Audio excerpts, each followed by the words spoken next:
Unbroken, a World War II story of survival, resilience, and redemption, by Laura Hillenbrand. Introduction. All he could see, in every direction, was water. It was the 27th day. Somewhere on the endless blue of the Pacific Ocean, a young American airman named Louis Zamperini lay on a small, decaying rubber raft. His body, once the picture of Olympic strength, had wasted away to a skeleton. The sun had burned his skin, and the salty water had covered it in sores. Alongside him were two other men, the last survivors of a plane crash that had happened nearly a month ago. They were alone.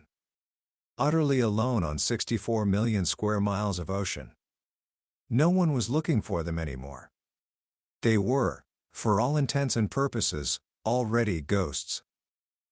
As they lay there, waiting for the end, they heard a sound.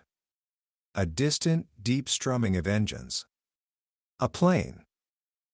Hope, sharp and sudden, surged through them.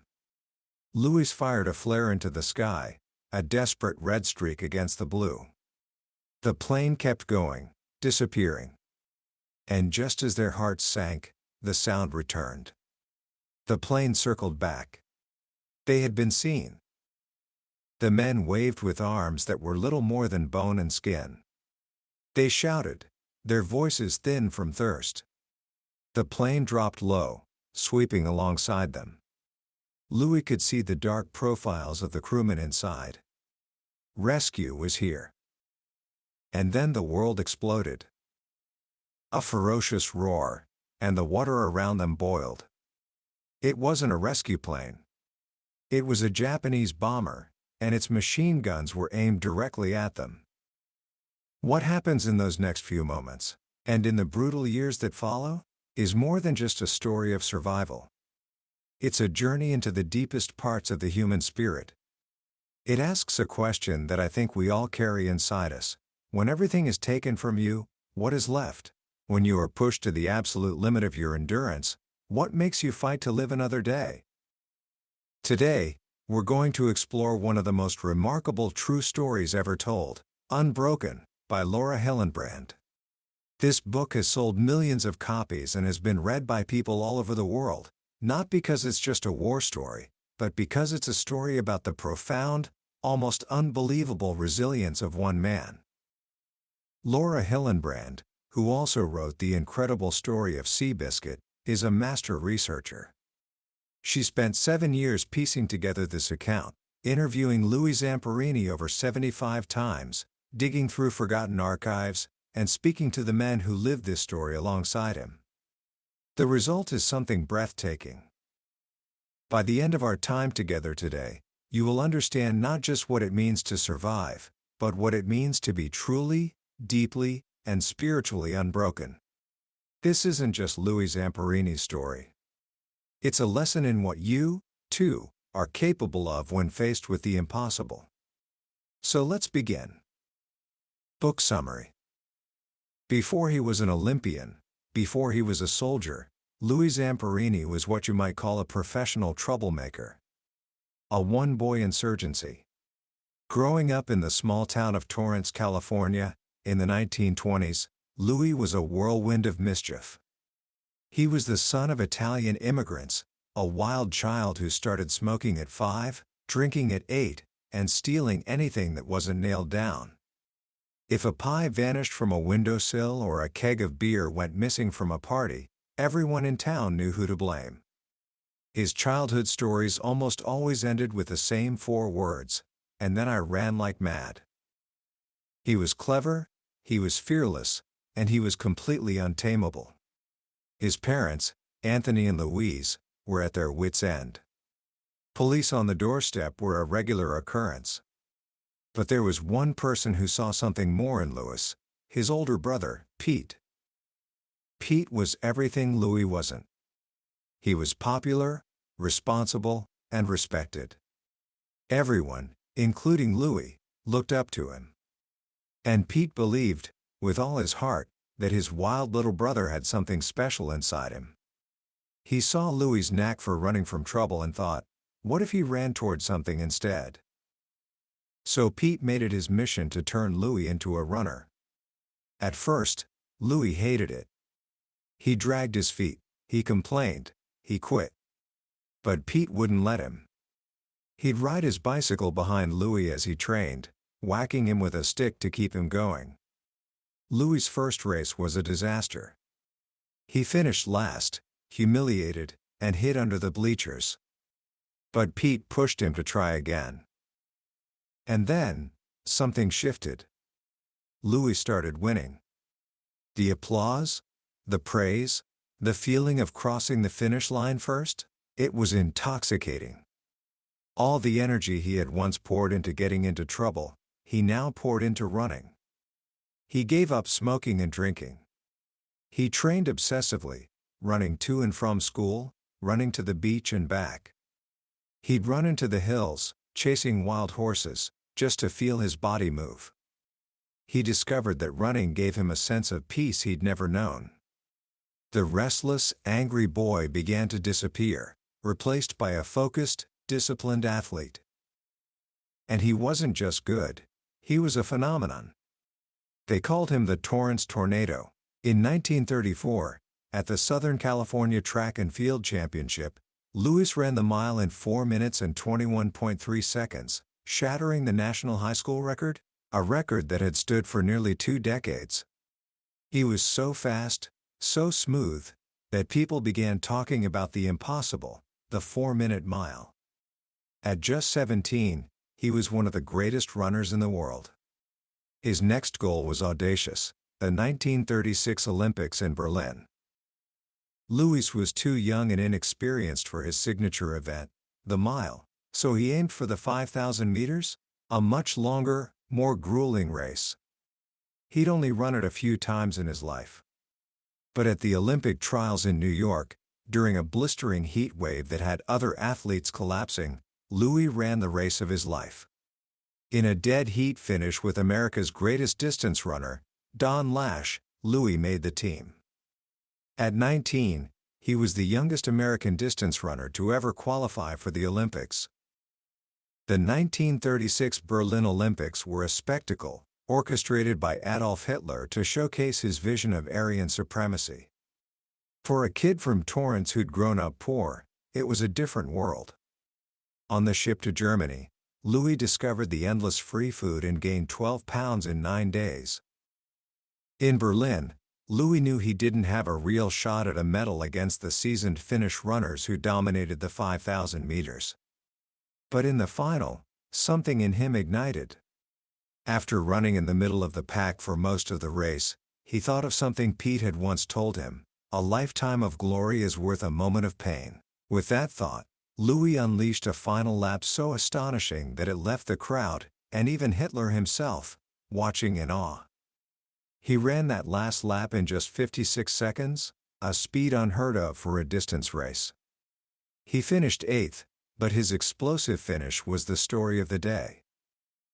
After the race, he was told that the Führer wanted to meet him. Standing before Hitler's box, Louis reached up as Hitler extended a hand.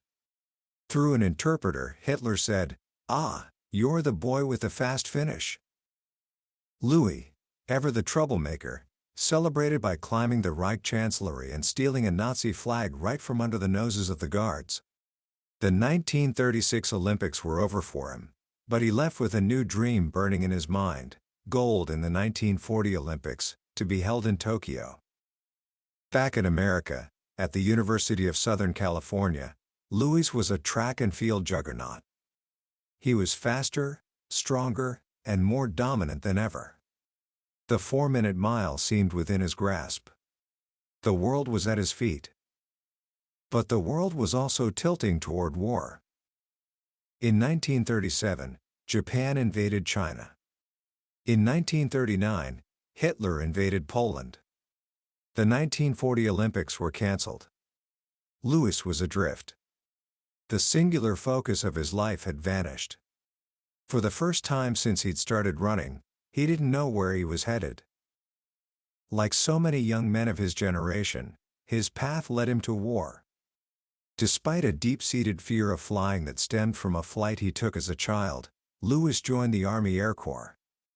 He washed out of pilot training but was drafted back in to become a bombardier.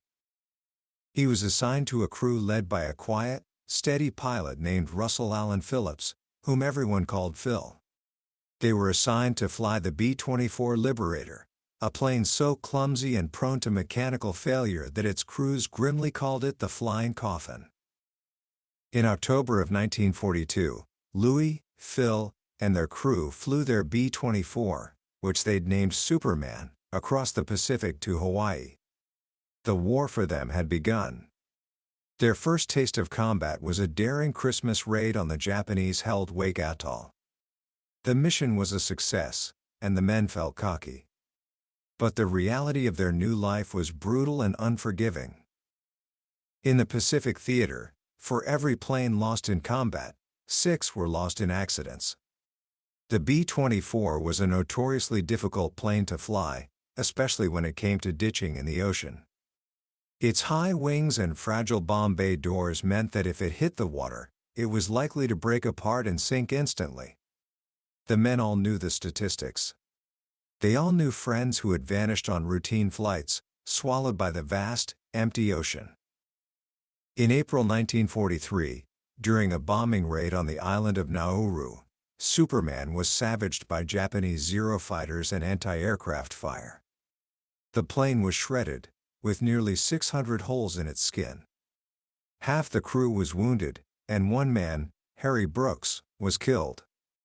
With the plane's hydraulic lines severed, its rudder cables spliced together with bomb-arming wire, and no brakes, Phil somehow managed to nurse the bomber back to its base and land it, a feat of airmanship that was nothing short of miraculous.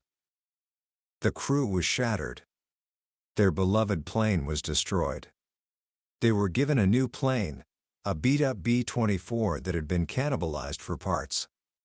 It was a notoriously difficult plane to fly, so mushy in its controls that it felt like it was always on the verge of stalling. Its name was the Green Hornet. Louis flew in it once and hoped he'd never have to again. On May 27, 1943, that hope ran out.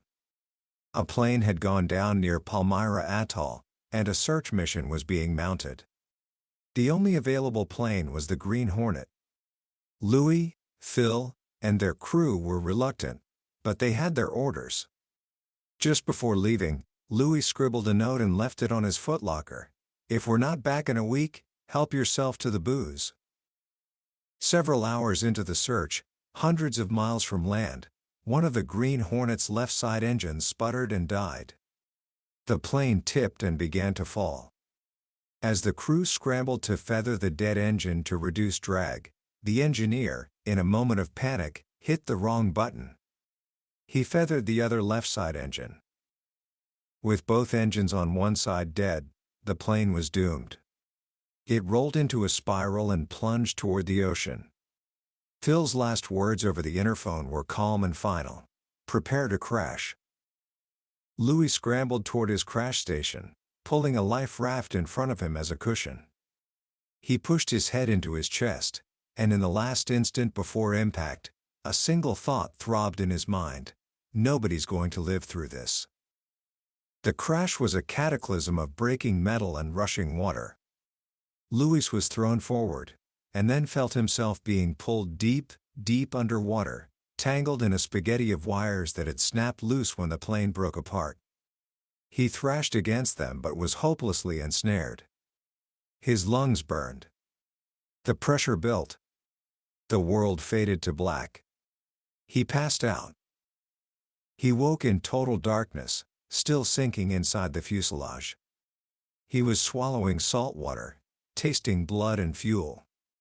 He was drowning. He flung his arms out and his college ring snagged on something, the frame of the open waste window. He pushed off, tore himself free, and kicked for the surface. He burst into the daylight, vomiting water. All around him was a field of debris. He heard a voice and saw Phil and another crewman, Sergeant Francis McNamara, Mac, clinging to a piece of floating wreckage. Phil's head was bleeding profusely. Of the 11 men who had been aboard the Green Hornet, they were the only survivors. Louis spotted one of the plane's life rafts, inflated and drifting away. He swam for it, catching the trailing cord just as it was about to slip from reach. He pulled himself aboard, then rowed to a second raft and tied them together. He paddled over to Phil and Mac and pulled them from the water. They were alive. But they were lost in the middle of the Pacific Ocean, with almost nothing. The survival provisions in the rafts were grossly inadequate. All they had were a few half-pint tins of water, several bars of military-issued D-ration chocolate, a flare gun, a patch kit, and a few other small items. They had no radio, no navigation tools, and no way to signal for help beyond the flares. Louis took inventory and laid down the rules: 1 square of chocolate in the morning, 1 in the evening, and only a few sips of water a day. At that rate, their supplies might last a few days. Surely, a rescue search was already underway. The first night was cold and terrifying. Sharks, drawn by the crash, began circling the rafts, their fins cutting the surface. They were so close the men could have reached out and touched them. As the men tried to sleep, they could feel the sharks rubbing their rough backs along the bottoms of the rafts. When Louis woke the next morning, he made a devastating discovery. During the night, in a fit of panic, Mac had eaten all of the chocolate. Their only food was gone. Days turned into a week, then 2. The equatorial sun was merciless, burning their skin and swelling their lips. Their water ran out. They were parched, starving, and beginning to waste away. Their bodies became covered in salt sores. Louis, refusing to surrender, kept his mind active. He quizzed Phil and Mac on every subject he could think of, trying to keep their minds sharp. He recounted his life story, and Phil did the same. And every day, he described, in exquisite detail, his mother's cooking. He'd walk them through each step of a recipe, the smell of the sauce, the feel of the dough. The imaginary meals were so vivid they almost fooled their stomachs. They were creating something to live for. But Mac was slipping away. He was consumed by guilt over eating the chocolate and lost in a quiet despair. Then, rain came. They caught it in the canvas cases that held the air pumps, sucking up the precious water and spitting it into the tins. They caught a few small fish and, in one desperate, daring moment, Louis snatched an albatross that landed on his head. They couldn't stomach the tough, smelly meat, but they used it for bait. Hope came and went in cruel flickers. On the 27th day, the Japanese bomber appeared, strafing them and leaving one of their rafts in shreds. Louis had to fight off sharks with his bare hands as he hid underwater. Miraculously, none of them were hit. The attack, as terrifying as it was, gave them a crucial piece of information. Based on the bomber's likely range, they calculated that they had drifted over 1,000 miles and were now deep in enemy territory, nearing the Marshall Islands. They guessed they might reach land in another 3 weeks. The days bled together in a haze of suffering. They caught a few more birds. Louis, in a fit of rage after a shark tried to jump into the raft, managed to catch a small shark with his bare hands. They ate its liver, their first real meal in weeks. But they were fading. On the 33rd day, Mac died. Louis and Phil gently wrapped his body and slipped it into the sea. Louis and Phil drifted on, 2 living skeletons. Their bodies were digesting themselves. On the 40th day, Louis heard something impossible, the sound of a choir singing. He looked up and saw, in the clouds, the silhouetted figures of 21 people, their voices raising a beautiful, celestial song. Phil saw and heard nothing. Whatever it was, it belonged to Louis alone. On the 46th day, just as Phil had predicted, they saw it. A low gray-green wiggle on the horizon. Land. As they neared, a typhoon descended, tossing their fragile raft up 40-foot swells and nearly capsizing them. They survived the night, and in the morning, they woke in the calm waters between two small islands. As they began to paddle for shore, a boat appeared, turned, and sped toward them. On its deck were Japanese sailors, their rifles aimed at the castaways. After 47 days, 2,000 miles, and the loss of one of their own, Louis and Phil's ordeal on the ocean was over. A new, and in many ways worse, ordeal was about to begin. They were taken to an atoll in the Marshall Islands. At first, their captors were surprisingly kind, giving them food, water, and medical care. But then they were told they were being transferred. The name of their destination sent a chill through Louis, Kwajalein. It was the place that POWs called Execution Island. At Kwajalein, the kindness vanished. Louis and Phil were thrown into tiny, filthy cells. On the wall of his cell, Louis saw an inscription: 9 Marines marooned on Macon Island, August 18, 1942. Below it were their names. Louis was almost certainly the first American to learn their fate. A local told him they had all been executed.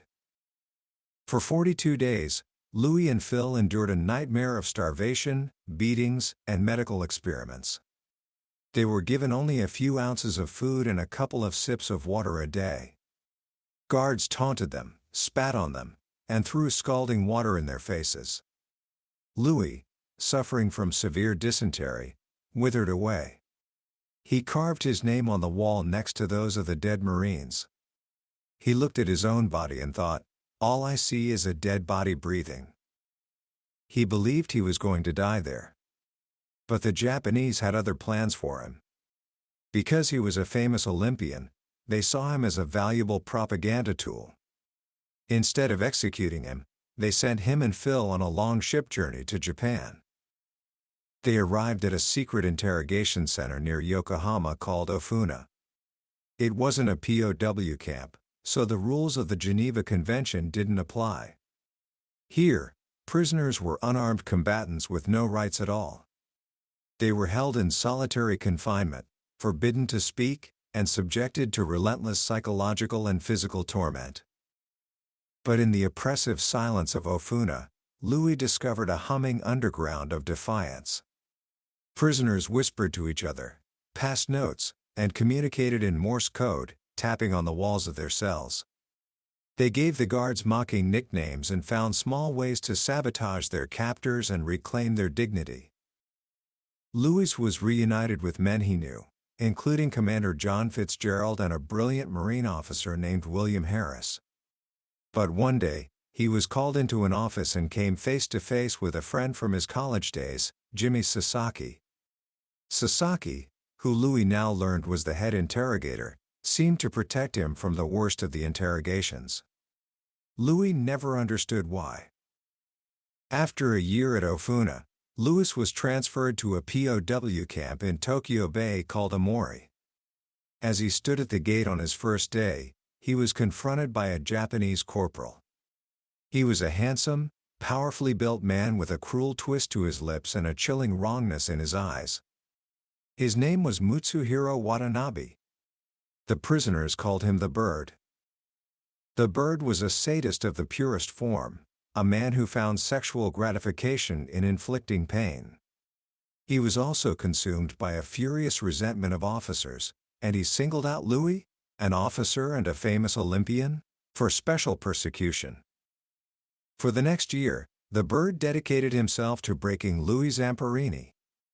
Every day, without fail, he would hunt Louis down and beat him. He whipped him with his belt buckle, clubbed him with a kendo stick, and punched him senseless. He forced Louis and other officers to clean the latrines with their bare hands. He was a master of psychological torture, changing the rules daily, demanding deference and then beating men for giving it. Louis refused to break. He met the Bird's gaze with defiance, and his refusal to crumble only fueled the corporal's rage. Louis's life became a living hell, a daily battle of wills against a monster. The only moments of hope came from the sky, as American B-29 bombers began to appear over Tokyo, a sign that the war was turning. The sight of the B-29s drove the bird deeper into madness. His attacks on Louis escalated. One day, he ordered Louis to hold a heavy wooden beam over his head. He told a guard that if Louis lowered his arms, he was to be bayoneted. Louis stood there, the beam trembling above him, his eyes locked on the bird. Minute after minute ticked by. Louis's body was failing, but his will was not. He held that beam for 37 minutes. Finally, the bird, enraged by Louis's endurance, charged him and knocked him unconscious. In early 1945, the bird was transferred from Amori, and for a brief time, Louis and the other prisoners lived in peace. But their relief was short-lived. A month later, Louis and several other officers were transferred to a new camp on the remote west coast of Japan, Naoetsu. As they stood in the snow-covered compound on their first day, a man rushed out of an office, screaming. It was the bird.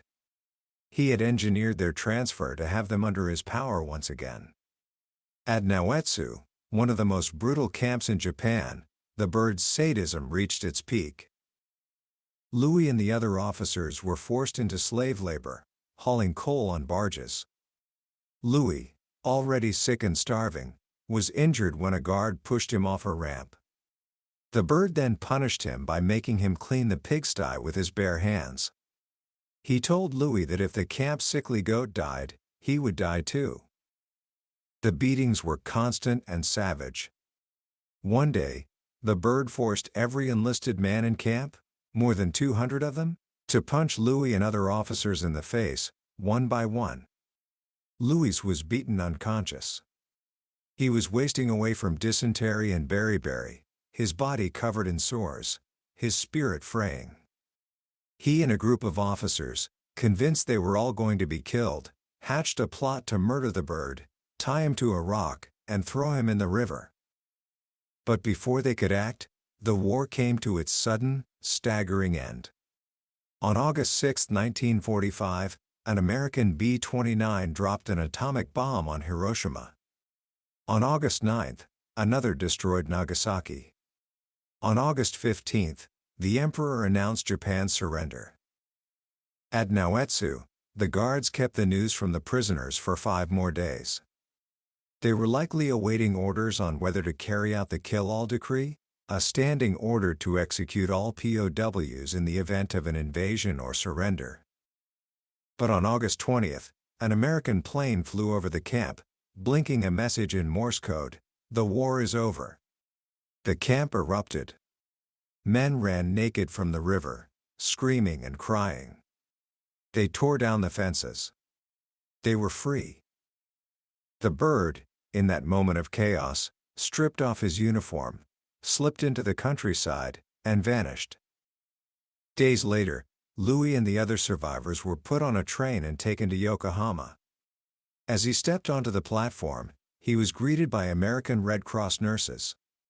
After 2.5 years of torture and starvation, after drifting 2,000 miles across the ocean, after surviving a plane crash that should have killed him, Louis Zamperini was finally going home. But the war was not over for him. The bird was gone, but he lived on in Louis's mind. Back in California, Louis was celebrated as a hero, but privately, he was falling apart. He was plagued by horrific nightmares in which the bird returned each night to beat him. He began drinking heavily, trying to drown the memories. His rage was a coiled spring, and he lashed out at the slightest provocation. His marriage to a beautiful, spirited young woman named Cynthia, whom he'd met and married in a whirlwind romance, began to crumble. One night, in a drunken, dream-fueled terror, he woke to find himself on top of his pregnant wife, his hands locked around her neck, strangling her. He had survived the war, but he was losing the peace. His life was consumed by a single, burning obsession: to return to Japan, find the bird, and kill him. Cynthia, unable to watch him destroy himself, decided to file for divorce, But before she left, she went to hear a young evangelist named Billy Graham, who was preaching in a large tent in Los Angeles. She came home transformed and begged Louis to go with her. He refused, but she persisted, and finally, he gave in. He sat in the back of the tent, angry and defensive. But as Graham spoke, something inside Louis began to stir. He was reminded of the promises he'd made to God on the raft, promises he had long forgotten. He felt the weight of his own brokenness. He stood up to leave, but as he reached the aisle, he stopped. In a single, silent moment, he felt a profound sense of peace wash over him. The rage, the fear, the humiliation, it all fell away. He walked down the aisle toward Graham. That night, for the first time in years, the bird did not come into his dreams. He would never come again. A year later, in 1950, Louis returned to Japan. He went to Sugamo Prison in Tokyo, where many of his former guards were serving sentences for war crimes. He had come not for revenge, but to offer forgiveness. As he stood before the men who had tormented him, he saw them not as monsters, but as lost and broken human beings. He felt a deep and genuine compassion for them. He asked where Watanabe was and was told that he had been found dead, an apparent suicide. As Louis heard the news, he felt only a quiet sense of release. For Louis Zamperini, the war was finally over. Commentary. The story of Louis Zamperini is, on the surface, a story of incredible physical endurance. It's a story of a man who survived a plane crash, 47 days on a raft, and 2.5 years of unimaginable torture. But when you look deeper, you realize that the real story of Unbroken isn't about what happened to Louis, but what happened inside him. It's a story about 3 powerful ideas: resilience, dignity, and forgiveness. First, resilience. What is it that allows one person to endure the unthinkable, while another, in the exact same circumstances, falls into despair? We see this question play out on the raft with Louis, Phil, and Mac. All 3 faced the same impossible situation. But while Mac saw only hopelessness, Louis and Phil focused on what they could control. They kept their minds active. They talked, they planned, they told stories. They created a sense of future for themselves, even when the future seemed like an impossible dream. Laura Hillenbrand shows us that resilience isn't just some innate quality you're born with. It's a practice. It's the daily choice to focus on what you can do, rather than what you can't. It's the discipline of keeping your mind from surrendering, even when your body is screaming at you to give up. For anyone, especially a young person facing their own challenges, this is a profound lesson. Life will test you. It will push you. The question is, how will you train your mind to respond? The second great theme is dignity. In the POW camps, the Japanese guards, especially the bird, weren't just trying to hurt their prisoners physically. They were trying to strip them of their humanity. They wanted to make them feel worthless, like animals. The beatings, the humiliation, the starvation, it was all designed to break their spirits. And yet, Louis and the other prisoners fought back in small, secret ways. They stole newspapers to get war news. They sabotaged their captors. They communicated in code. These weren't just acts of rebellion, they were acts of self-preservation. They were ways of saying, you can control my body, but you cannot control my soul. You can take my freedom, but you cannot take my dignity. It's a reminder that even in the darkest of circumstances, there is a core part of you that no one can touch, unless you let them. Your dignity is yours to keep. And finally, there's forgiveness. This, to me, is the most powerful lesson in the entire book. Louis came home from the war a hero, but he was a broken man. He was haunted by the memory of the bird, and his life was consumed by a desire for revenge. He thought that killing his tormentor would set him free. But what he discovered is that hatred is its own kind of prison. It chains you to the person who hurt you. The moment he was able to let go of that hate, the moment he was able to look at his former guards with compassion, was the moment he was truly liberated. Forgiveness didn't erase what had been done to him. It didn't excuse the cruelty. What it did was release him from the burden of carrying it. It allowed him to finally leave the war behind. This is a hard lesson, but it's a vital one. Holding on to anger is like drinking poison and expecting the other person to die. True freedom comes not from getting even, but from letting go. So what can you take from this today? First, practice active hope. When things are tough, don't just wish for them to get better. Do what Louis and Phil did on the raft: keep your mind engaged, talk about the future, and focus on the small things you can control. Second, protect your dignity. No matter what anyone says or does to you, remember that your sense of self-worth comes from within. Find your own small ways to assert your spirit. And third, consider the power of forgiveness. Is there someone in your life you're holding anger toward? Think about what it would mean to let that go, not for them, but for you. That was a summary of Unbroken by Laura Hillenbrand. We've touched on the incredible journey of Louis Zamperini today, but a summary is like looking at a map of a beautiful country. It can show you the landmarks, but it can't convey the experience of walking the trails, breathing the air, and feeling the sun on your face. The true power of this story lies in the details, in living through those moments with Louis. This summary is here to help you decide if this journey is one you want to take. If anything we've discussed has sparked something in you, I encourage you to pick up a copy. Reading it isn't just learning about history, it's an experience that will stay with you, and it might just change the way you think about the strength you have inside yourself. A link to the book is in the description.